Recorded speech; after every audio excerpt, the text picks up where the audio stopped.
The moment my heart shattered wasn't dramatic. There was no thunder, no ominous music, just the ordinary crunch of gravel under my tires as I pulled into the driveway of my ranch house outside Austin, exhausted from a 10-hour work marathon debugging a client's interface. Then I saw it. Or rather, I saw where it used to be. My Aunt Alice's rose garden, 200 square feet of antique heritage roses, bourbon roses, and climbing Cecil Brunner that had taken her 30 years to cultivate was gone, erased. In its place was a flattened patch of brown dirt, smooth as a putting green, with industrial rolls of artificial turf stacked at the edge, like oversized carpet samples. A small bulldozer sat nearby, its bucket still caked with soil and what looked like shredded roots. I sat frozen in my car, hands still gripping the steering wheel, staring at the carnage. The garden had been right there this morning. I had passed it on my way out, noted the early blooms on the Madame Isaac Pereire. Now there was just nothing. My vision tunneled. I could not breathe. I stumbled out of the car, my laptop bag forgotten on the passenger seat, and walked toward the destruction on legs that didn't feel attached to my body. The air smelled wrong, like diesel and torn earth instead of the faint rose perfume that usually drifted through the yard on spring evenings. "Oh, you are home early." My father's voice cut through my shock like a hacksaw. "What do you think? Pretty impressive, right?"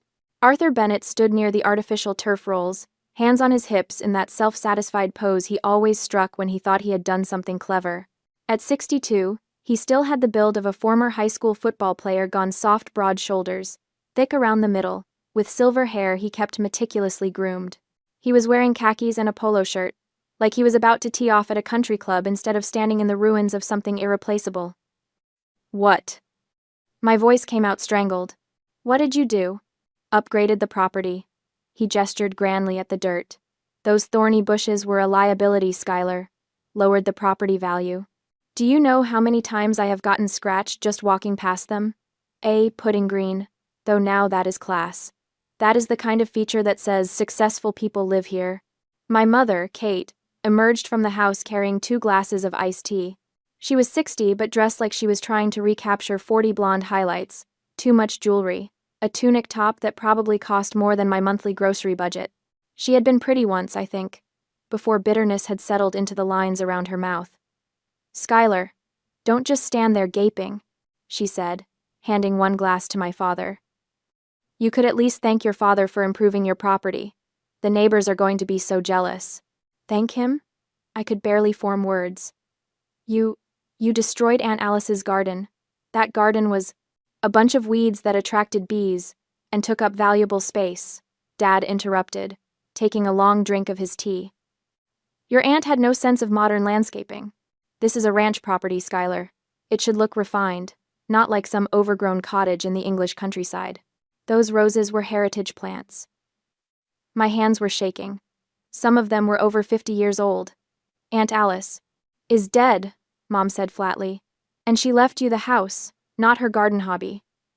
Frankly, I think she would be pleased to see the property being managed by people with actual taste. The workers were already unrolling the turf. One of them glanced at me, saw my face, and quickly looked away. They had been paid to do a job. They did not care that they had just bulldozed my last tangible connection to the only family member who had ever actually loved me. "You had no right." My voice cracked. "This is my house. You had no right to." "No, right?" Dad's face darkened. He took a step toward me, and I instinctively took a step back. "I am your father. I have been living under this roof for 2 years, paying my dues, putting up with your rules and your attitude. I have every right to make improvements that benefit the household. Or, did you forget that you invited us to live here?" That was the spin, wasn't it? I had invited them. The truth was messier, and it sat in my stomach like a stone. 2 years ago, my parents had declared bankruptcy. Dad's investment opportunities, which I had learned meant gambling on penny stocks and lending money to his equally broke friends, had finally caught up with them. They had lost their house in the foreclosure. Mom had called me crying, saying they were going to be homeless, that Dad's knee was too bad for him to work anymore, that they just needed somewhere to stay for maybe 3 months. Tops, while they figured things out. And I, like an idiot, had said yes. Aunt Alice had died 8 months before that, leaving me her custom brick ranch house on 3 acres of Texas hill country. The property was worth over $1 million, a ridiculous windfall for a 28-year-old UX designer who had been living in a cramped apartment in downtown Austin. The property taxes alone were $25,000 a year, but I had been managing.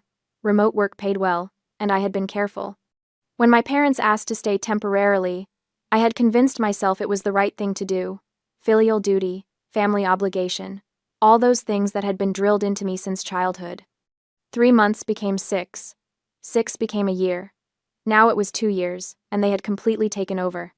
They had moved into the master wing, the entire east side of the house, with its spa, bathroom, and private patio, claiming Dad's bad knee meant he could not handle stairs.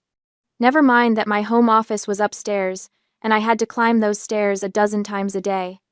Never mind that I had watched Dad take those same stairs just fine when he wanted to raid the storage closet for my aunt's vintage bourbon. They contributed exactly $0 to household expenses. No groceries, no utilities, no property tax. When I had tried to bring it up, delicately, Mom had cried and said I was punishing them for being poor, and Dad had gone silent and cold for 3 days until I apologized. They treated the house like it was theirs. They threw parties. They rearranged furniture. They criticized my decorating choices, my cooking, the friends I invited over, and I had let them. Because I was weak. Because I did not know how to say no. Because some broken part of me still believed that if I was just good enough, patient enough, generous enough, they might finally act like parents, instead of parasites. But this was different. The rose garden wasn't just plants. It was Aunt Alice's legacy. It was the place I had spent summers as a kid, helping her prune and mulch, listening to her stories about each variety, the Madame Hardy she had gotten from a nursery in France, the Reine de Violette, that had survived the freeze of '89, the climbing Don Juan, that covered the arbor where she had scattered my uncle's ashes. It was the only place on the property that still felt like hers, like mine, and they had bulldozed it to install a freaking golf course. I want it put back, I said, and my voice came out harder than I had ever heard it. I want you to call these workers off, return the turf, and figure out how to restore what you destroyed. Dad actually laughed. Put it back? Skylar, those plants are in a dumpster halfway to the landfill by now. What is done is done. Then you can replace them. There are heritage rose nurseries. You can. I am not spending a dime on those thorny death traps, Dad said. He set his tea glass down on the patio table with a decisive thunk. The pudding green is happening. The turf is already paid for your credit card, by the way, since you are the one with the account access. You are welcome. The ground tilted under my feet. You used my credit card? It is a household expense, Mom said, like this was obvious. The card you gave us for emergencies. A pudding green is not an emergency. Don't you raise your voice at your mother? Dad snapped. His hand shot out and grabbed my upper arm, fingers digging in hard enough to bruise. We have put up with your attitude for 2 years, young lady. You will show some respect, or what? The words burst out of me before I could stop them. You will hit me? You will throw me out of my own house? For a second, I saw something flicker in his eyes. Not shame, something colder. Calculation. Then he released my arm and stepped back, forcing a smile. Nobody is hitting anybody. You are being dramatic. This is a good thing, Skylar. Once the green is installed, I will finally have somewhere to practice my short game. Maybe you could learn to play. We could do it together. Father-daughter bonding. I looked at him, really looked at him, at the fake warmth in his expression that didn't reach his eyes, at Mom hovering behind him, already mentally redrafting the narrative where I was the ungrateful daughter throwing a tantrum over a few flowers. Something in me, something that had been bending for 2 years under the weight of their entitlement, finally snapped. Not broke, snapped. Like a bowstring pulled too tight, releasing all that stored tension in one sharp moment of clarity. Get off my property, I said quietly. Dad blinked. What? I said, get off my property. Both of you. Get out of my house. Mom's eyes went wide. Skylar, you don't mean... I mean exactly what I said. My voice was steady now, cold and clear. You have overstayed your welcome by 2 years. You have taken advantage of my generosity at every turn. And now you have destroyed the one thing in this house that actually mattered to me. And you are standing there acting like I am the problem. So, get out. Dad's face went red. Now you listen here. No, you listen. I pulled my arm free from where his fingers had left white marks on my skin. This is my house. My name on the deed. My property taxes keeping the lights on. And I want you gone. For a heartbeat, I thought he might actually leave. Might grab Mom and storm off in a huff and give me the gift of an easy exit. Instead, he smiled. It was the kind of smile a cat gives a cornered mouse. No, he said simply. Excuse me? I said no. He picked up his tea again, took a leisurely sip. We are not leaving. This is our home now. You invited us. We are established residents with tenant rights. If you want us gone, you will have to evict us, and good luck with that. Do you know how long an eviction takes in Texas? Especially for elderly tenants with medical conditions? He tapped his knee. My lawyer says we have got a strong case for hardship exemption. The world tilted again. Your lawyer? Did you think we were stupid? Mom chimed in, saccharine sweet. We have been consulting with an attorney for months, Skylar. You cannot just throw us out on the street. That is illegal. They had been planning this, consulting lawyers, establishing residency rights, while I paid for their food and their electricity and their damn pudding green. I had thought I was being kind. Turns out I had been played. Dad turned back to the workers. Gentlemen, let's get that turf laid. I want to practice my stroke before sunset. I stood there, alone in the yard, watching them install artificial grass over the grave of my aunt's roses. For the first time in my life, I understood what real hatred felt like, but I did not cry. Not yet. I walked back to my car, grabbed my laptop bag, and went inside, up the stairs to my office. I closed the door, locked it, and sat down at my desk. Then, and only then, did I let myself fall apart. I allowed myself exactly 10 minutes of grief before the survival instinct kicked in. Then I washed my face, drank a glass of water, and got back to work. Work was the one thing I could control. My design portfolio, my client relationships, my income, those were mine. My parents could not touch them, or so I thought. The presentation was scheduled for 2 p.m. Final pitch for a major healthcare app redesign, 6 months of work, culminating in 1 hour-long Zoom call with the executive team. If they signed off, I would invoice $45,000. Enough to cover the property taxes and put some breathing room back in my savings account after 2 years of supporting 3 people on one income. I spent the morning rehearsing, triple-checked my slides, made sure my lighting was good, my background professional, my internet connection stable. I even put a note on my office door. Important client call 2 to 3 p.m. Do not disturb. At 1:55, I logged into Zoom, muted myself, and waited for the clients to join. By 2:05, all 8 executives were on the call.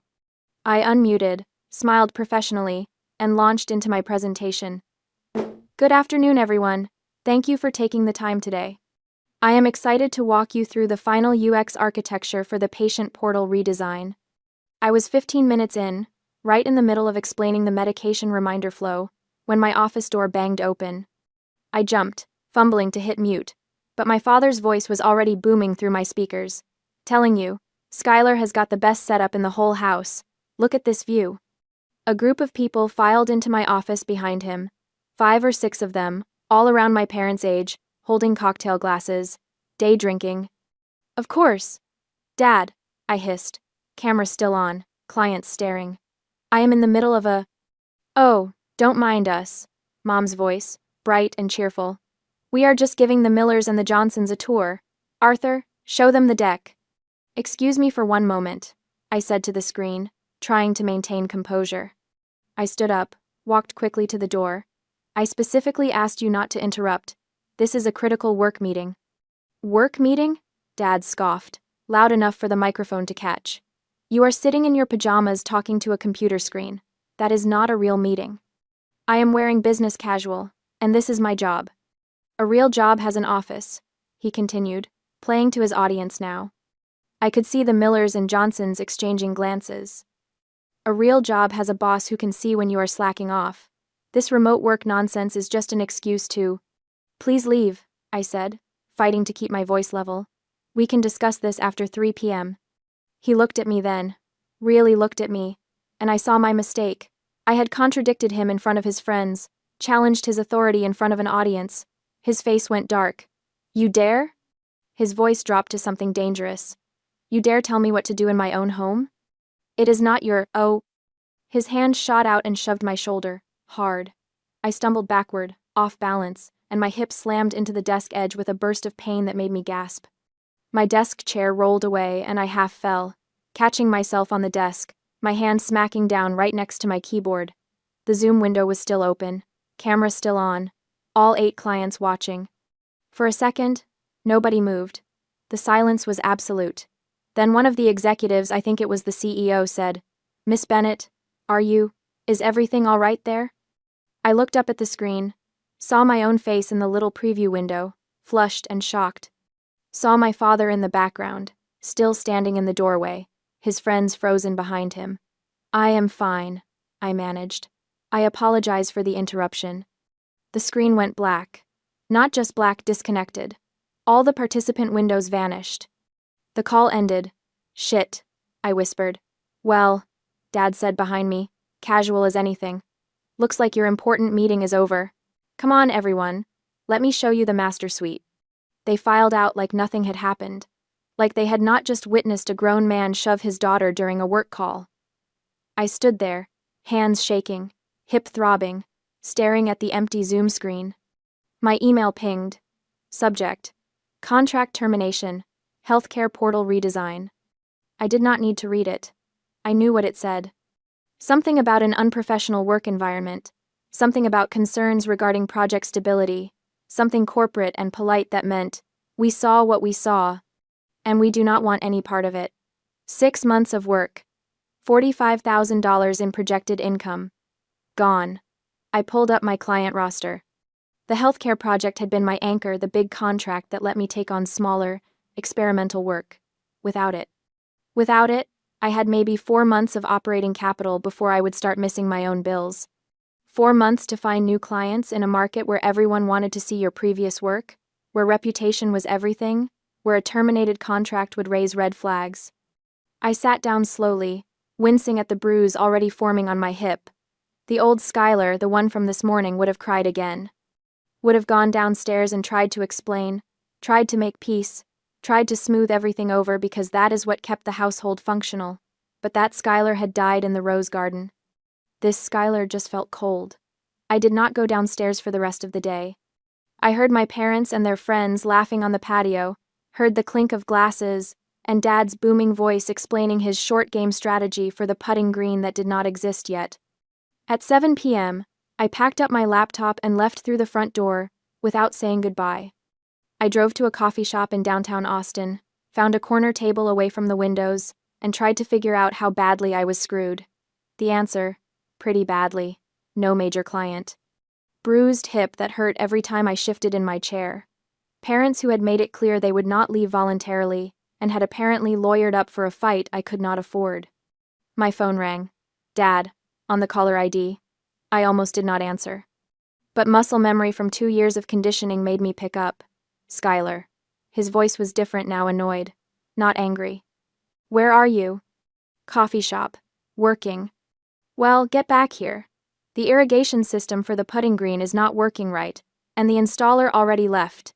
I need you to troubleshoot it." Of course he did. Because in addition to being his landlord, his ATM, and his punching bag, I was also apparently his tech support. "I will walk you through it," I said, putting the call on speaker. "What is the error message?" For the next 15 minutes, I patiently guided him through the settings on the irrigation controller. "Press this button. Turn this dial. No, the other direction." "Yes, I am sure. Got it," he finally said. "The zone timer was set wrong. Fixed now." "Great, I will." But I stopped, because I had heard something in my earbuds that made my blood turn to ice. A rustling sound. Then Dad's voice, but not directed at me, directed at someone else. The phone was still on. He had tried to hang up and failed. The buttons on smartphones could be finicky when you had dirty hands from gardening. He had fumbled it, set it down instead of ending the call. I could hear everything.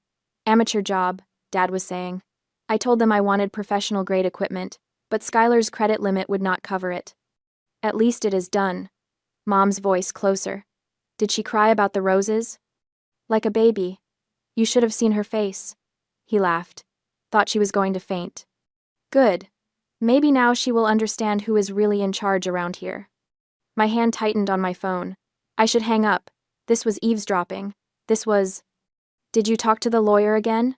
Mom asked. This morning. He said we are golden. With my knee condition, the court will classify this as medically necessary housing. She can try to evict us, but it will take over a year, and we will get hardship exemptions the whole way. By that point, we will have adverse possession arguments, maybe even claim an ownership stake since we have been maintaining the property. She is stupid enough to let us stay. Mom's voice dripped with satisfaction. And now she has lost that big client. She will be desperate, easier to control.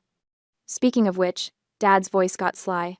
Once we get back from Italy, I am changing the lock on that upstairs office. Turn it into my cigar room. She can work from the kitchen table like a normal person. Perfect. And we should talk about refinancing the property. If we can convince her to put our names on the deed for estate planning purposes. One step at a time, Kate. First the Italy trip. Let her pay for that. Prove she is still obedient. Then we tighten the screws. Static. A rustling sound as someone finally picked up the phone. Skylar? You still there? I was frozen. Completely frozen. Skylar? Impatience now. I hung up. For a long moment, I just sat there in the coffee shop, surrounded by the hum of conversation and the hiss of espresso machines, staring at my phone. They did not see me as their daughter. They saw me as a resource, a thing to be exploited, a naive fool who could be manipulated into funding their retirement while they stole my home out from under me. The Italy trip. I had promised to pay for that months ago, back when I had still believed they were struggling. Back when I had thought funding a modest retirement vacation was the kind thing to do for parents who had had such a hard time financially. They were planning to take my money, go party in Europe for 2 weeks, come back and literally lock me out of my own office. And if I tried to fight, the legal system would protect them. Elderly tenants with medical needs. Poor old Arthur with his bad knee. Poor old Kate who had never worked a day in her life and would not know how to survive without someone to leech off. The old Skylar would have felt trapped. The new Skylar felt something else entirely. Clarity. I opened my contacts and scrolled to a name I had not called in 2 years. Roman Thorne, the attorney who had handled Aunt Alice's probate. He answered on the 3rd ring. Skylar? Long time. Roman. My voice came out steady. I need to ask you a legal question. Hypothetically. Hypothetically, he echoed, amused. Shoot. If someone owns a house free and clear, no mortgage, their name alone on the deed, and they have tenants who refuse to leave, does the owner have the right to sell the property? Silence. Then, this is not hypothetical, is it? Does the owner have the right to sell? I repeated. Yes. Roman's voice shifted, became more serious. Property owner always has the right to sell. The occupants become the buyer's problem. It is actually one of the few ways to handle a tenant who has dug in legally. You sell the house, transfer the deed, and the new owner can handle eviction proceedings.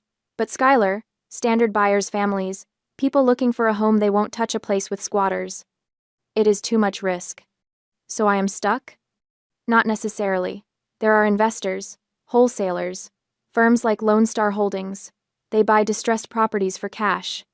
They do not care about occupants because they have their own legal teams and security contractors to handle extractions. Extractions? They are brutal, Skylar. They buy as is, usually well below market value, and they clear the property out fast. It is not pretty. I need to sell my house, I said. Fast. And I need the sale to be quiet. Can you get me a number for Lone Star Holdings? How fast? 2 weeks. He whistled low. That is ambitious, and you will take a hit on the price. They are sharks. Can you help me? I asked again. Another pause. Then, I know a rep there. Stella Wright. She handles their acquisitions in Travis County. I will text you her contact info. But Skylar, be careful. Whatever you are planning. I am not planning anything, I said. I am just taking back what is mine. I hung up before he could respond. Roman's text came through 30 seconds later. Stella Wright's name and number. I did not hesitate. I called immediately. Stella Wright, Lone Star Holdings. a crisp voice answered. Miss Wright, my name is Skylar Bennett. Roman Thorne gave me your number. I have a custom brick ranch on 3 acres in hill country, appraised at $1.1 million. I need to sell it for cash in the next 2 weeks. Occupied? She asked instantly, the professional shark smelling blood. Yes, 2 occupants. No lease. We buy distressed assets at a discount, she stated flatly. If we have to handle an eviction, we offer 70 to 80% of market value. We can close in 10 days. Cash. I did the math. 80% of $1.1 million was $880,000. But, if I pushed, the structure is pristine, new roof, and the occupants will be out of the country on vacation when we close. You won't have to fight them to get in, you will just have to keep them out. Silence on the line. I could practically hear her calculating the reduced risk.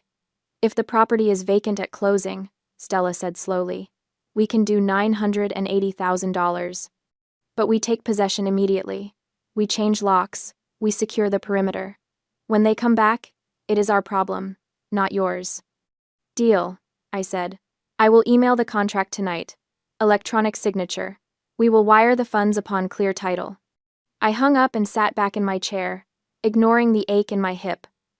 For 2 years, I had been playing defense, accommodating, compromising, trying to be the good daughter.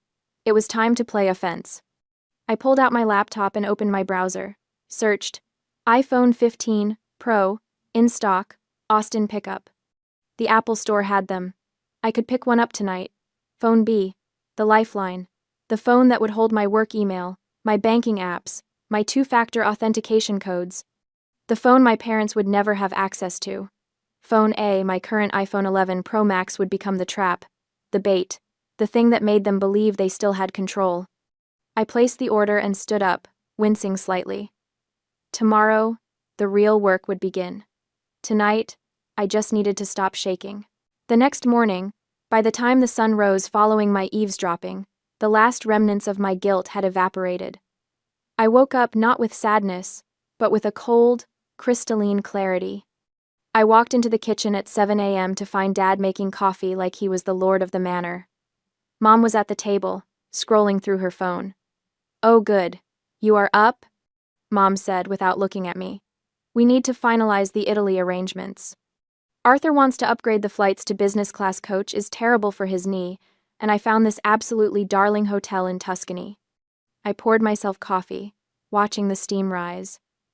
I will look at the flight options today. Mom beamed. Wonderful. Oh, and we will need spending money. Maybe $3,000? For dinners and souvenirs. Fine. They both blinked. The fight they were bracing for never came. Really? Mom's eyes narrowed slightly, suspicious of the easy victory. Really? I set down my mug, forcing a smile that didn't reach my eyes. You are right. You deserve a nice vacation. After everything you have been through financially, you should enjoy yourselves. Dad relaxed, satisfied. That is more like it.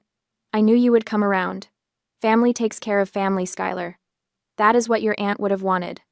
Aunt Alice would have set the house on fire before she let these vultures pick over her life's work, but I just nodded. I will book the flights this morning. Later that morning, my phone rang. It was Stella Wright from Lone Star Holdings. We have reviewed the title, she said, businesslike and cold. It is clean. We are ready to move forward. The contract is in your inbox. $980,000 cash. Closing date is set for Friday the 14th. Excellent. Just to reiterate, Miss Bennett, we are buying this as an investment vehicle. The moment funds are wired, our security team takes control of the asset. We do not tolerate trespassing. You are sure the occupants will be gone? They leave for Italy in 48 hours, I confirmed. The house will be empty. Perfect. Sign the papers and we are in business. After hanging up, I sat at my desk. $980,000. Combined with my savings, I would have nearly $1 million. Enough to disappear. Enough to start over. But first, I had to get them on that plane. The next 2 days were a masterclass in deception. I played the submissive daughter perfectly. I upgraded their flights to business class. I booked the 5-star hotel with the vineyard views. I transferred $3,000 to Mom's checking account. I even helped Dad pack his golf clubs he had wanted to bring them, for networking, but Mom vetoed it due to baggage fees. "Leave the clubs home, Arthur," she had commanded. "We are going to wine country, not Street Andrews." He had grumbled but complied, leaving the heavy bag in the garage. I made a mental note. The clubs stay here. The morning of their departure arrived in a pre-dawn haze. I drove them to the airport at 4 a.m. The trunk was packed with 3 huge suitcases for a 2-week trip. At the departure's curb, Mom gave me a perfunctory hug that smelled of expensive perfume. "You be good while we are gone. Keep the house clean." Of course. Dad turned back before wheeling his suitcase through the sliding doors. "Remember," he said, "the putting green needs to be watered twice daily. Don't let the artificial turf dry out. And fix that sprinkler head by the time we get back." "Yes, sir." I kept my head down, voice meek. He patted my shoulder, the same shoulder he had shoved just days ago. "That is my girl." I watched them disappear into the terminal.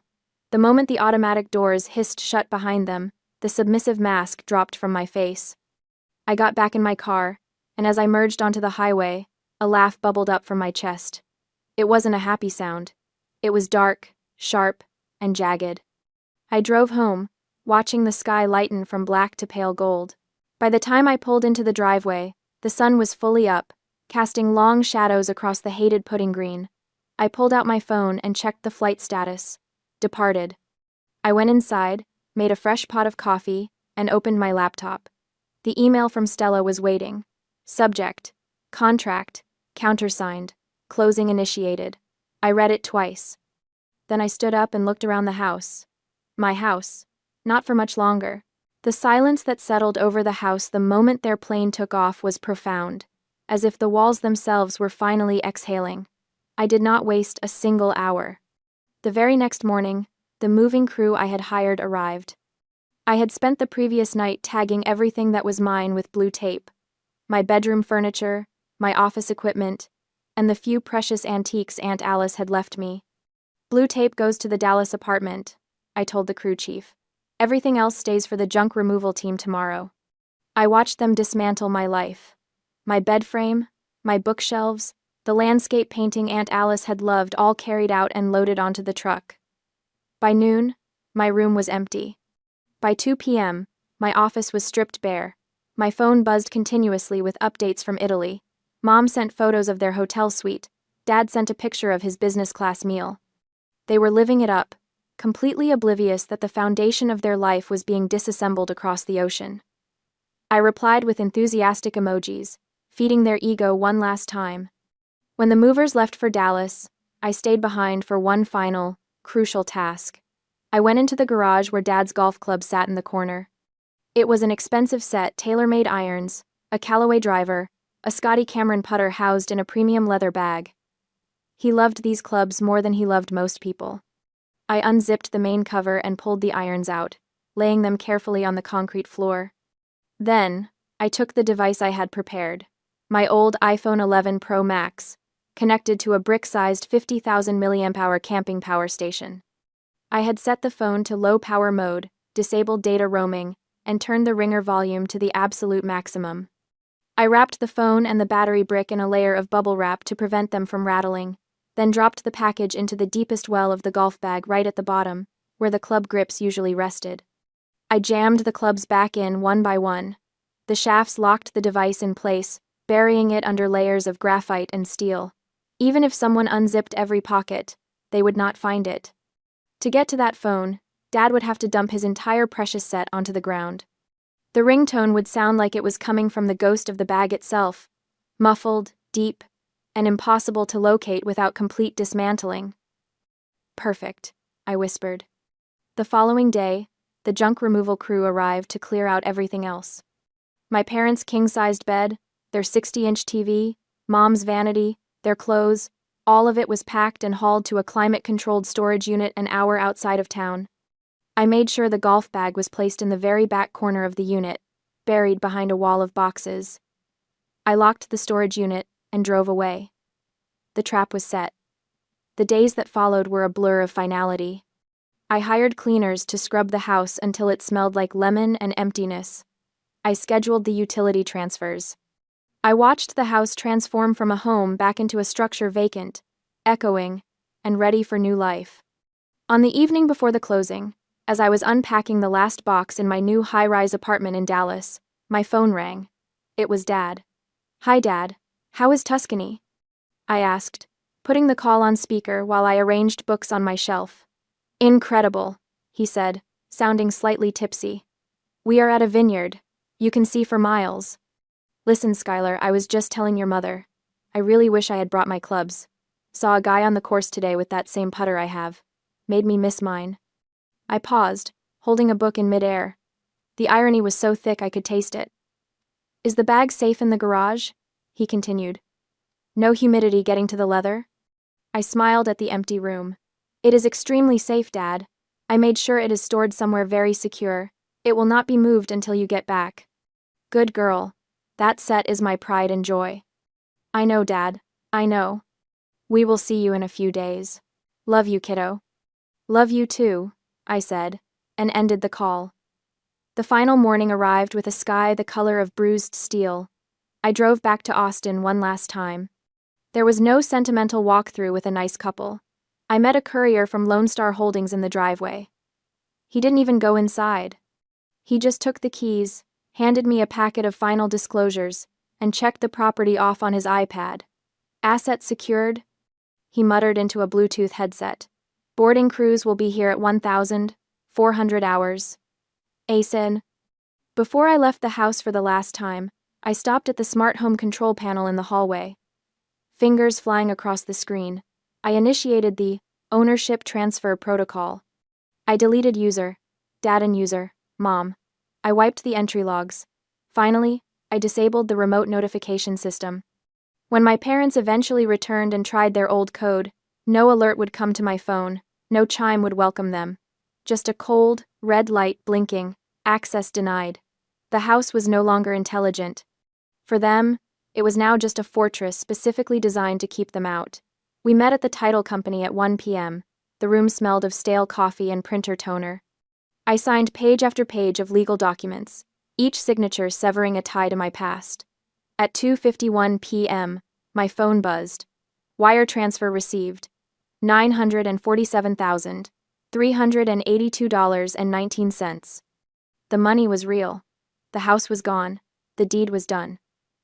I walked out of the office building and into the blinding Texas afternoon sun.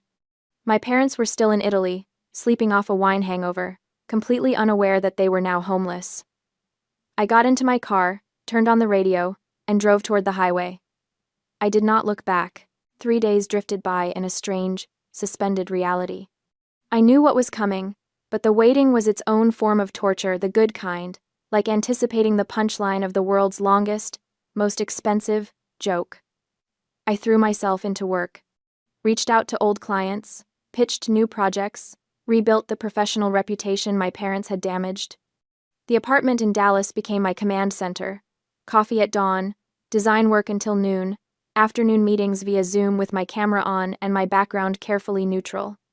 Nobody needed to know I had just sold my house. Nobody needed to know I was hiding. Then came the 14th day, Judgment Day.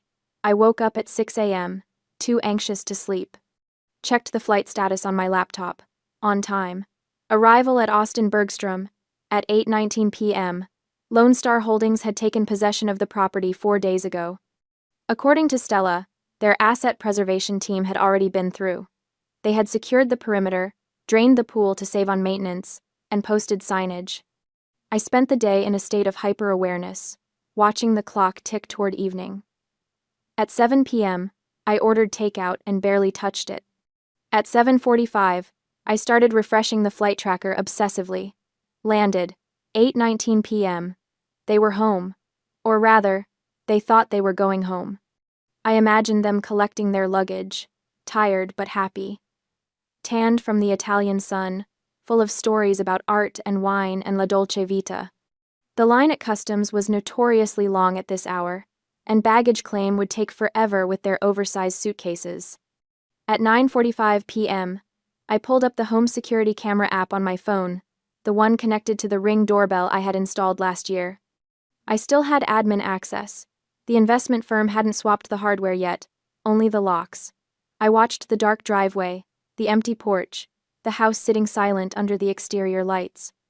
At 10:05 p.m., headlights appeared. A taxi pulled into the driveway. I watched the grainy footage as both passenger doors opened. My parents climbed out, Dad stretching his back, Mom already directing the driver to help with luggage. They paid. The taxi drove away. Then they were alone in the driveway, surrounded by suitcases, staring at their kingdom. Dad walked to the front door first, pulling out his phone to access the code I had given him 2 years ago. He punched it into the smart lock keypad. Red light. Access denied. He tried again, slower this time. Same code, carefully entered. Red light. Kate, what is the door code? His voice carried through the Ring doorbell's audio, tinny but clear. Same as always. 5283. Your birthday. He tried it a third time. Red light. Access denied. Is your phone acting up? Mom asked, pulling out her own phone. Use mine. She tried. Red light. I watched Dad's face cycle through confusion, annoyance, then the first flicker of fear. Maybe the battery died, Mom said uncertainly. Try the back door. They left their luggage on the front porch, suitcases full of Italian souvenirs and dirty laundry, and walked around the side of the house. I could not see them anymore, but I knew what they would find. All the doors locked, all the codes changed, all their access revoked. A minute later, they reappeared on camera. Dad was on his phone now, pressing it to his ear with increasing agitation. Calling me, calling phone A. In a storage unit an hour away, my old iPhone 11 Pro Max began to ring. The sound would be muffled by the golf bag, distorted by the enclosed space, but it would ring, and ring, and ring. No voicemail picked up. I had disabled that feature. They would just hear it ring endlessly, a phone that was clearly on but mysteriously unanswered. I watched Dad pull the phone from his ear, stare at it, and try again. Ring, ring, ring. On my end, I saw the missed call notification appear on phone B, forwarded from my old number. But I did not answer. Dad tried the back door again, this time rattling the handle aggressively. Then he walked to the large sliding glass door that led from the patio to the living room. He pressed his face to the glass, hands cupped around his eyes to see through the reflection. I saw him go completely still. Then I saw him stagger backward, nearly falling. Kate. His voice had gone thin. Kate, look. Mom hurried over, peered through the glass. The living room was empty. No furniture, no TV, no curtains. Just bare walls and hardwood floors reflecting the exterior lights. What? Mom's voice cracked. What happened to where is all our... Suddenly, the darkness of the driveway was cut by high-beam headlights. A black SUV, unmarked and sleek, pulled up right behind their luggage, blocking the exit. A man stepped out. He wasn't a neighbor. He wasn't a friendly architect. He was wearing a dark suit that looked expensive, and a demeanor that looked lethal. He held a clipboard. "Can I help you?" the man asked. His voice was not polite. It was the voice of a man who dealt with problems for a living. Dad spun around. "Who the hell are you? What are you doing in my driveway?" "I could ask you the same thing," the man replied, walking forward. He didn't stop until he was uncomfortably close. "I am the asset manager for Lone Star Holdings. We own this property, and you are trespassing." "Trespassing?" Dad sputtered, face going purple. "We live here. This is my daughter's house, Skylar Bennett. I am her father." The man didn't blink. He pulled a document from his clipboard and held it up. It was a copy of the deed. "Skylar Bennett sold this property to Lone Star Holdings 14 days ago," he stated coldly. "The sale is recorded with Travis County.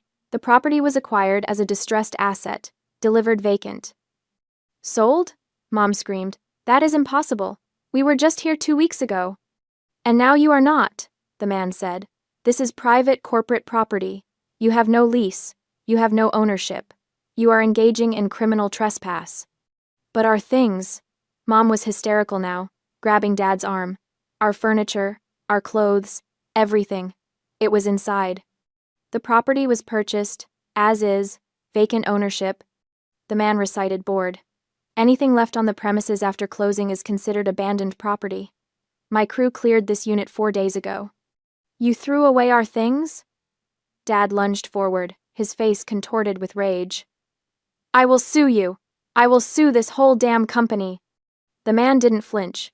He just tapped his earpiece. Dispatch. I have 2 hostiles at the acquisition site. Send local PD for criminal trespass removal. He looked back at Dad. I have a security team 2 minutes out, and the sheriff is on speed dial. You can leave now, voluntarily, or you can leave in the back of a squad car. Your choice. This is fraud, Dad yelled, though his voice was shaking. My daughter wouldn't. Your daughter signed the closing documents electronically and wired the title, the man interrupted. He pulled a business card from his pocket and flicked it toward Dad. It landed on the concrete. Here's the number for our legal department. Do not come back here. If you step foot on this lot again, you will be arrested. He turned to the SUV driver. Get the bags off the porch. Put them on the curb. 2 large men got out of the SUV. Without a word, they walked past my stunned parents, grabbed the expensive Italian suitcases, and marched them down the driveway to the public street, dumping them on the asphalt. You have 5 minutes to vacate the premises, the asset manager said, checking his watch. I watched my parents stand there in the driveway, utterly defeated. The power dynamic had shifted so violently, they couldn't process it. This wasn't a family squabble. This was corporate machinery crushing them. Dad tried calling me again. In the storage unit, my old phone rang and rang and rang. She is not picking up, he whispered, staring at the phone. Arthur. The police. Mom whimpered, looking at the stone-faced men guarding the house. We have to go. Dad grabbed their suitcases from the curb, his movements jerky and desperate. Mom stood frozen until he barked at her to help. Together, they dragged their luggage down the road, away from the house that was now just a line item in an investment portfolio. The Ring camera watched them vanish into the darkness. The asset manager watched them go, then turned and walked back to his SUV. I closed the Ring app and sat back on my couch, hands shaking slightly. It was done. I waited exactly 1 hour. Let them check into whatever hotel they had found. Let them try calling me a dozen more times, hearing that maddening ringtone echoing from somewhere they could not reach. Then I opened my email on phone B and composed a message. The subject line was simple. Regarding the house. Dear Arthur and Kate. By now you have discovered that the ranch house has been sold. I am sure this comes as a surprise, but I want to assure you that everything was done legally and properly. The property was mine to sell, and I exercised that right.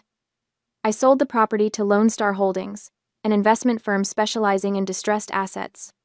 They are not the kind of people you can manipulate or bully. As you have likely discovered, they have strict policies regarding trespassing. I understand you are probably looking for your belongings. They have been safely moved to a climate-controlled storage unit. The address is Location B address. The access code is Code. Everything you owned is inside Unit D, Row 12. I have paid for 1 year of storage in advance. As for why I did this, I think you know. You bankrupted yourselves through your own poor decisions. I gave you a place to live out of kindness, and you repaid me by taking over my home, contributing nothing financially, and planning to steal my property through legal manipulation. Yes, Arthur, I heard your conversation on the phone, the hot mic incident on the 2nd day of the saga, when you thought you had hung up but hadn't. I heard everything.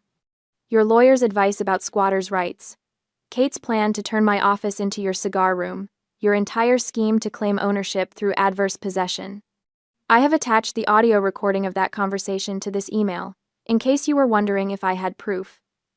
You destroyed Aunt Alice's rose garden to build a putting green. You cost me my biggest client of the year by barging into my work meeting. You physically assaulted me on camera. You treated me like a servant in my own home for 2 years. So I sold the house while you were living it up in Italy on my dime. I sold it to a corporation that doesn't care about your stories, and I moved on with my life. Don't bother calling my old number. That phone is inside your golf bag, Arthur, in the storage unit, plugged into a portable power bank. I imagine the ringing has been driving you crazy. You can retrieve it any time, assuming you are willing to dig through all those boxes to find it. This is not a negotiation. This is goodbye. You wanted to use the legal system against me. I used it better. You wanted to take what was mine. I took back my freedom instead. Don't contact me again. I have blocked both your numbers on my new phone. If you show up at my new address, which you do not have and will not find, I will file a restraining order. I am done being your ATM. I am done being your victim. I am done. Consider this the discipline you tried to teach me, reflected right back at you. Skylar. I attached the audio file, the recording I had made of the hot mic incident, their voices clear and damning as they plotted against me. Then I hit send. The email went out into the digital void, arriving on both their phones within seconds. I imagined them reading it in some hotel room, the full scope of their situation finally crystallizing. No house to return to, no daughter to manipulate, no easy path forward, just a storage unit full of their belongings and the consequences of their own greed. My phone buzzed immediately. Text message from an unknown number, probably Dad using the hotel phone or a friend's cell. You ungrateful little snake. After everything we did for you, after we raised you, you owe us everything. I blocked the number without responding. Another text, different number. Mom this time. Skylar, please. You don't understand. We have nowhere to go. We are your parents. You can't just abandon us. Please call us back. We can fix this. We can talk. Blocked. More messages came in over the next hour, from various numbers, friends' phones, probably. Increasingly desperate, then angry, then threatening, then desperate again. I blocked them all. Around midnight, a voicemail appeared on my new phone. I do not know how they got the number, probably from an old contact list or emergency form somewhere, but I listened to it. Dad's voice, slurred from alcohol or exhaustion or both. Skylar, it is your father. We need to talk. This is insane. You can't do this to family. We made mistakes, okay? I admit that. Maybe we pushed too hard. But you are our daughter. We love you. Does not that count for something? Call me back, please. We are at the extended stay on Route 183, room 247. We just need a place to stay while we figure this out. That is all. Just call me. I saved the voicemail, not to respond to it, but as evidence in case they tried to cause legal trouble later. Then I turned off my phone and went to bed. The next morning, I woke up to 37 missed calls and 52 text messages, all from numbers I did not recognize. I deleted them all without reading. Then I opened my banking app. The $947,382 was still there, solid and real. I transferred $250,000 to a high-yield savings account. Set aside $150,000 for estimated taxes on the sale. The rest stayed liquid for living expenses and business investment. I had a consultation call at 10 a.m. with a potential new client, a startup needing a complete UX overhaul. I showered, made coffee, set up my laptop in my home office. The call went perfectly. They loved my portfolio. We discussed timeline and budget. By 11 a.m., I had a signed contract for $30,000. After the call, I stood by my floor-to-ceiling windows, looking out at Dallas. The city stretched out below me, full of possibility. Full of people who did not know my history, did not know my parents, did not care about anything except the quality of my work. I was anonymous here, free here. My phone buzzed. Stella Wright. Security team reported the removal. Smooth. House is currently being boarded up for renovation. Pleasure doing business with you, Skylar. I am perfect, I typed back. Thank you for everything. Fresh start. That is exactly what this was. I thought about Aunt Alice, about her rose garden and her kindness and the inheritance she had left me. She had wanted me to have security, to have a beautiful place to build my life. My parents had turned that gift into a prison, so I had burned it down and walked away. And if the fire also burned them? Well, they had lit the match when they destroyed those roses. I spent the rest of the day working, planning, building, sketched out designs for my new client, updated my portfolio website, researched apartments in Dallas that allowed long-term leases. My parents kept calling. I kept blocking. By evening, the calls slowed. Maybe they had finally understood I meant what I said. Maybe they had found a friend to take them in. Maybe they had checked into that extended stay hotel and were trying to figure out their next move. I did not know. I did not care. That night, I ordered expensive takeout sushi from a place I had been wanting to try, poured myself a glass of wine, ate dinner while watching the city lights come on one by one across the Dallas skyline. Somewhere out there, my parents were dealing with the consequences of their actions. Somewhere out there, Lone Star Holdings was gutting the house for profit, And I was here, in my own space, eating good food, and thinking about the future. For the first time in 2 years, I felt like myself again. Not the doormat daughter who could not say no. Not the victim who accepted abuse as the price of family. Just Skylar. Free, solvent, and utterly done with their bullshit. I raised my wine glass in a silent toast to Aunt Alice, wherever she was. I hope you understand, I thought. I hope you would have done the same thing. The city lights twinkled back at me, beautiful and indifferent, and I smiled. 4 months have drifted by since that fateful night, carrying the past away like leaves on a river.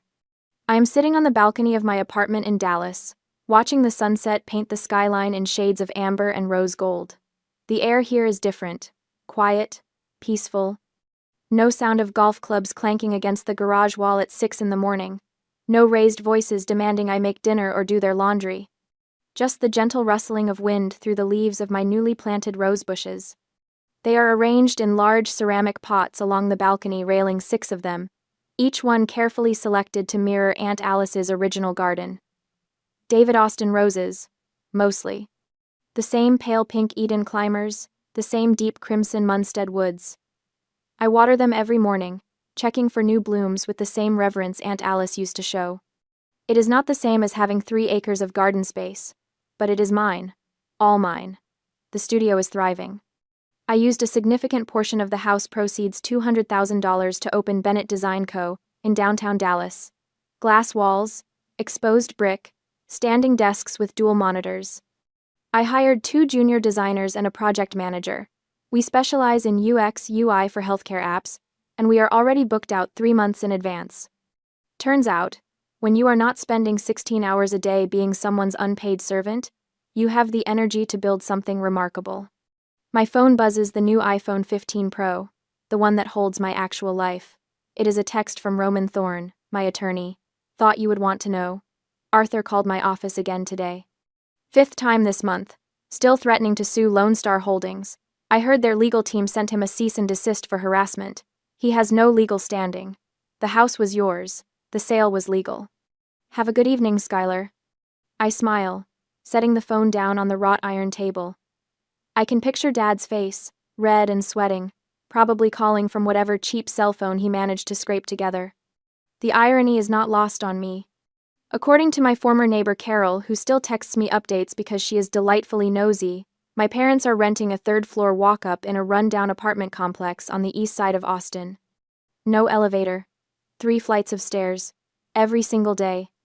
Apparently, the money they made from selling those few bottles of Italian wine, the Brunello and Barolo they had been so proud of, purchased with money they didn't earn, only covered about 3 months of rent. After that ran out, they had to dip into what little savings they had left from Dad's failed retirement fund, the same fund they had decimated with their entrepreneurial ventures and golf club memberships. Carol told me Arthur's knee is worse now. All those stairs. He uses a cane, she said. Kate does all the grocery shopping, because he can't make the climb more than once a day. I should feel guilty. I wait for it, that gnawing sensation in my stomach that used to come whenever I disappointed them. It does not come. Instead, I stand and walk to the railing, running my fingers over the soft petals of a newly opened bloom, Aunt Alice's roses. Her legacy, continued in a different form. I hope you understand. I whisper to the wind, to her memory, to whatever part of her might still be watching. I did not sell your house to hurt them. I sold it to save myself. The house was never just brick and mortar.